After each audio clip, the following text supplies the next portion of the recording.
We can see this. They can see our counterplane framework. Yeah, they can see our counterplane framework and of fiat. So yeah. Okay. So on their framework, first off, basically, they're saying that this isn't a unique a development and so forth, like the white man discourse and stuff. But basically, they're always going to be biting back to this, that their discourse is corrupted because of their way of thinking, that they can't actually accept other people's because they can't separate themselves from the resolution and the ideas behind it. It'll always be into the utilitarian mindset of the Americans. Basically, they're white men and they have to step outside that, and they aren't saying anything of words of indigenous people. They're just saying, well, indigenous people are dying and they're dehumanized and stuff. It's only through from a white man's perspective of death and so forth, and that the environment's affecting them through oil spills and so forth. Yeah. Are you aware of the fact that I'm half Japanese and that I'm not of a white man's discourse? You're in the white man world, therefore you could yeah. I mean, you're acting as the fucking government. So yeah, you're acting as the government. You're always going to be going from a white man perspective. Not only that, they can see that they totalize people when they pretend to act as the government. We're not talking about actually being the government. Yeah, it's not actually being the government, but actually playing the role of the government, the discourse that the government would have, and the future policy makers. They're basically going straight forward into the white man world by saying that we need this discourse in order to shape our future policy making, but they aren't actually taking the words of the indigenous people, which is always going to corrupt in the future, because they're saying that we don't need the perspective of the indigenous people. We just need the white man saying that they're dying, and that's good enough to justify the discourse that we're having. Okay, they say our discourse is unique for us, but they agree that we weigh this around insolvency of discourse, so it can't be just them, it has to be everyone. It can't just be them, it has to be everyone, so the discourse that we're having by our K, the fiat and all of that, weigh it specifically against K, so if they get their K, then we get ours. Yeah, and also they said view their discourse first, but that's always been the white man's philosophy, is to talk first. So the white man's perspective, if they talk first, then their discourse is somehow better. White men will only listen to their own opinions, and will just that's why the whole discourse between the Republicans and Democrats, they always think their way is best. They don't look at actual other people's opinions, like indigenous people. They just look back and forth white man talking. Okay. Third point of our framework, they concede it says if we win that our K helps solve the government's hold on legitimate use of violence, then we win. Alright, if they dropped our third point, saying specifically if the K helps to solve the court problems, then we win. Government hold on violence. The government hold on violence. And again, we cure the whole white man discourse by saying that indigenous people are going to take have the decision making of the government. We're going to cure the white man discourse, whereas they just bite back into the system by feeding the whole white man mindset, and that we're all going to grow up to be policy makers, and we're all white here. This is all just feeding the white man world if we don't do indigenous people's mindsets. They talk in the advantages about stopping cultural genocide, but they're just treating it like another problem to be fixed by the government. They say there's they are treating everything like a problem that we need to fix, like oil spills and so forth. Indigenous people being connected to the environment, the environment's dying out. They're just saying that the indigenous people are a problem and we need to fix them just like the environment. They're connecting the two, saying that we need to fix the environment and we need to fix indigenous people by saying that they're connected. This is specifically biting back into the whole ideas of them being the problem. And they concede a link to exoticism and advantage too. They misinterpret that point, which is that they always essentialize people when they say that all indigenous people are good for the They're specifically essentializing people by saying just that they're connected to the environment and seeing them as a sole thing, that it's not flexible, it's not a group of people, it's just a thing that they need to fix. They're idolizing it and just saying that the government's going to fix it.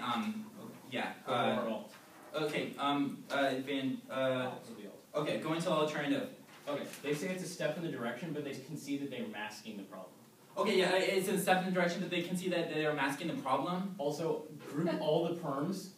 Group all the perms. First of all of these are whitewashing the problem because they don't address the root, which is discourse.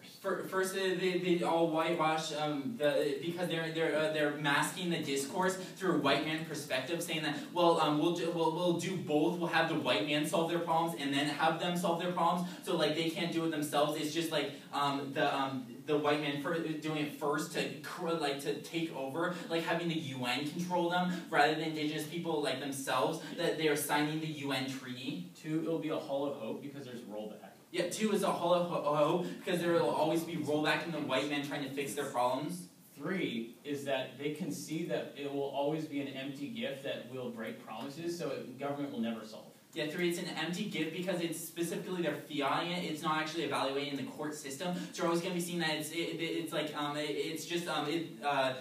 it's not actually seen or the discourse isn't happening because it's happening in this debate round. So they're bypassing the question of whether or not like it actually should be good and the actual ideas behind it. Like once you skip the court system of them actually evaluating this and talking about this in the real world, then you're always going to be seeing that there's political backlash to this because there's no actual debate over it. 4, they concede 100% solvency on alt, so we win anyway, even if the perm solves. Yeah, 4, they concede all solvency.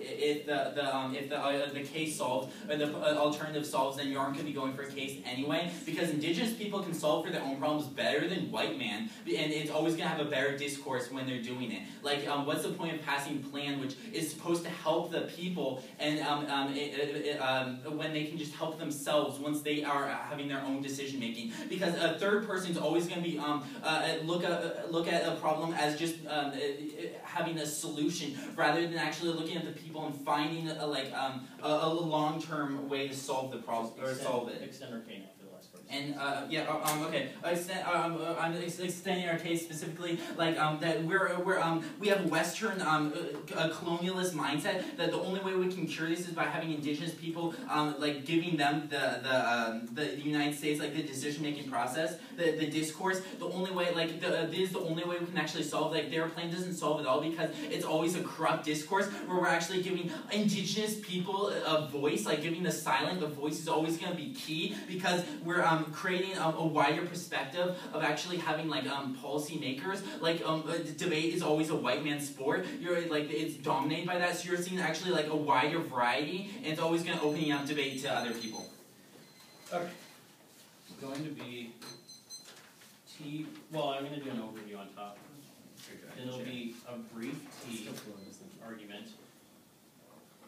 Then their framework, our framework, advantages, and critique, starting with the alt. And so no, let's do it.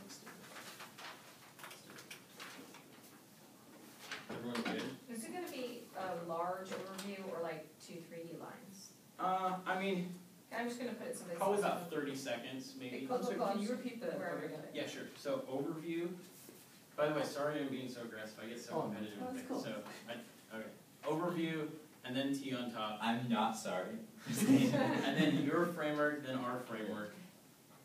Advantages, alt, then the rest. Okay. That makes sense? Yeah. Both teams are conceding that we can question the discourse or question the solvency of discourse as a means of determining the winner of this round. At the point that they're conceding 100% solvency on our alt, it means that even if they win access to their perms, we're still going to be winning the round because they're conceding that our critique is always going to be the internal link to violence and the government use of legitimate force, which means we're always going to be voting for the negative team even if they get access to their perms. Let's go to the topicality. The only chance you have of winning on the topicalities are RBI, but this is going to be conflicting with your arguments on the framework that that silencing of discourse is always going to be muting the voices, always going to be totalizing to people, and at the point where you would have to vote us down just because we said some bad words, it's always going to be bad for silencing our discourse. It's always going to be a way of the government excluding other voices because they say something that the government doesn't like, which means it's never going to be an issue on the voter. Go to their framework. First of all, they talk about how this is going to be ethical representations are key, and they say their discourse is unique for them, but they are conceding arguments on the topicality that they gave, which is that the solvency of the discourse is always going to be determined by how other people view the discourse at the point where we are not breaking out of our Western ideology, and they're conceding all the arguments on our critique that says that they're always going to be operating within a Western ideology if they seek to solve problems through the government. It means you're always going to be voting for the negative because even with all of the perms, they're not going to be severing out of the case, which means they're always going to be trying to solve a problem with with the government, which means they don't get any access to our ground, but additionally they are conceding arguments that basically the best way to weigh this is through not masking real world problems and unveiling the faces of the muted peoples in the periphery, which means we're always going to be solving that better, because at the point where they're conceding arguments that the government will always seek to mask people and always seek to break promises, it means we're always going to be winning because we have a marginally less use of the government. Go to our framework. Again, extend number 3 that stuff is extended. It says that if we win our case, it means that if we win, that our critique helps solve the government hold on the legitimate use of violence, it means we're going to win. Which means that they will always have the government will always have 100% chokehold on the legitimate use of violence. It's a rebuttal. Which means we're always going to be voting for us on a marginal risk that the negative team is going to be doing that. Go to the advantages. They're conceding way too much of impact terms on the advantages for them to ever get any access to this, at the point where they are conceding that they're essentializing indigenous people by saying indigenous people are in touch with their environment, they're tree huggers. That's essentializing the people, and that's always going to be the voice that the government used to exclude them on the periphery, which means they're always going to be biting back into this governmentality, which means that they're always going to be losing access to their advantages. Additionally, I said that they're always going to be at the point where they're trying to engage in this rights discourse of the individuals. You can cross-apply my, I have that critique, it's one of the parts of the critique, I think it's part number 2, where I talk about the rights discourse of Western orientation, that they're always going to be at the point where they're trying to reclaim the lost rights of the indigenous people instead of recognizing them for what they are, which is self-actualizing people. It means that they're always going to be seeking to solve the problem through the government, which means they're never going to be solving the methodology and the discourse that they're using, which means that they're obviously not breaking or having a discursive rupture, which means they're never going to be solving for the negative team's discourse anyway. At the point where we're solving 100% of the case, and they always concede that we're solving the case, means that we're always going to be doing better and way ahead in this debate. Go to the alternative page.